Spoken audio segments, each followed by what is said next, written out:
اعوذ باللہ من الشیطان الرجیم بسم اللہ الرحمن الرحیم یسألونک عن الخمر والمیسر قل فیہما اسم کبیر ومنافع للناس واسمہما اکبر من نفعہما ویسألونک ماذا ينفقون قل العفو. اور یہ پوچھتے ہیں کتنا خرچ کریں، انفقوا انفقوا انفقوا وانفقوا فی سبیل اللہ ولا تلقوا بایدیکم الی التہلکہ، یہ آیت پر کل پڑھ چکے ہیں. اپنے آپ کو اپنے ہاتھوں ہلاکت میں نہ ڈھونکو. کتنا خرچ کرے، کچھ ہمیں مقدار بھی بتا دی جائے. فرمایا قول العفو، جو بھی تمہاری ضرورت سے زائد ہے. اللہ یہ بھی نہیں کرتا کہ اپنی ضرورتوں کو بھی تم پیچھے ڈال دو، نہیں، ضرورتیں اپنی پوری کرو. پھر جو اب تمہارے پاس ہے، اب یہ سمجھیے کہ جو ایک کمیونسٹ فلسفی ہے اس میں بھی ایک اصطلاح سرپلس ویلیو. ایک سرپلس ویلیو یہ ہے عفو، جو تمہاری ضروریات سے زائد ہے، یہ سرپلس ویلیو ہے، یہ اللہ کی راہ میں دے دو. اس کو بچا کر رکھنا جو ہے اللہ پر آپ بے اعتمادی کا اظہار کر رہے ہیں کہ اللہ کل نہیں دے گا مجھے، میں بچا کے رکھوں. یسألونک ماذا ينفقون قل العفو. لیکن اس میں یہ ہے کہ ضرورتیں کتنی ہیں، کیا ہے، اس کا کوئی پیمانہ مقرر نہیں کیا. یہ ہے باطنی روح، جس کے اندر اللہ کی محبت اور آخرت کا ایمان بڑھتا جائے گا، وہ اتنا ہی اپنی بیلٹ ٹائٹ کرے گا، اپنی ضرورتیں کم کرے گا، اپنے معیار زندگی کو پست کرے گا، اور زیادہ سے زیادہ جو ہے وہ اللہ کی راہ میں دے گا. یہ اصول یہ ہے کہ ہر شخص یہ دیکھے کہ جو میری ضرورت سے زائد ہے اسے میں ریٹین نہ کروں، اسے میں دے دوں. اس انفاق پر پورے 2 رکوع آگے آنے والے ہیں سورہ مبارکہ میں. کذالک یبین اللہ لکم الآیات لعلکم تتفکرون.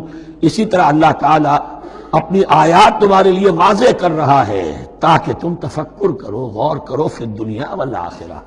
تمہارا یہ غور دنیا کے بارے میں بھی ہونا چاہیے، آخرت کے بارے میں. دنیا میں بھی اسلام رہبانیت نہیں سکھاتا، نہ کھاؤ نہ پیو، چلے کشی کرو، چلے جاؤ جنگلوں میں، نہیں. اسلام متمدن زندگی کی تعلیم دیتا ہے. گھر گھرستی ہے، شادی کرو، بیوی بچوں والے رہو، ان کے بھی حقوق کو ادا کرو، ان کا بھی پیٹ تمہیں پالنا ہے. تو تفکر فی الدنیا والآخرہ، آخرت کے لیے. لیکن یہ کہ اس میں ریشیو پروپورشن رہنی چاہیے. دنیا کی کتنی قدر و قیمت ہے، آخرت کی کتنی قدر و قیمت ہے، اس کو جان لو. اسی کے حساب سے ایلوکیشن اگر نہیں ہے تو پھر یہ کہ سینس آف پروپورشن اگر غلط ہو گیا تو ظاہر بات ہے کہ پھر ہر چیز تلپٹ ہو جائے گی. ایک دوا کے نسخے میں کوئی چیز زائد تھی، کوئی کم تھی، آپ نے جو کم تھی اسے زیادہ کر دیا، جو زائد تھی کم کر دیا، تو اب ہو سکتا ہے کہ یہ نسخہ شفا نہ رہے، نسخہ ہلاکت بن جائے. وَيَسْأَلُونَكَ عَنِ الْيَتَامَىٰ، اور یہ آپ سے پوچھ رہے ہیں یتیموں کے بارے میں. قُلْ إِصْلَاحٌ لَهُمْ خَيْرٌ، اے نبی ان سے کہہ دیجئے ان کے لیے ان کی مصلحت کو پیش نظر رکھنا یہ ہے کہ جو بہتر ہے، نیکی ہے، بھلائی ہے. اصل میں سورہ بنی اسرائیل کی آیت جو ہے وہ لوگوں کے سامنے تھی، وَلَا تَقْرَبُوا مَالَ الْيَتِيمِ إِلَّا بِالَّتِي هِيَ أَحْسَنُ. مال یتیم کے قریب تک نہ پھٹکو، یعنی گڑبڑ کر لو گے اپنے اموال میں. اس میں سے یہ کہ ہو سکتا ہے کہ تمہارا ان کا کوئی مال تمہارے پیٹ میں چلا جائے. ہانڈی مشترک ہے، اب اس میں ظاہر بات ہے یتیم نے بھی کھانا ہے، تم نے بھی کھانا ہے.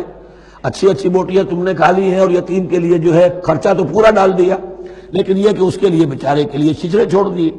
تو یہ چیز روکنے کے لیے کہا گیا تھا مکی صورتوں میں وَلَا تَقْرَبُوا مَالَ الْيَتِيمِ إِلَّا بِالَّتِي أَحْسَنُ.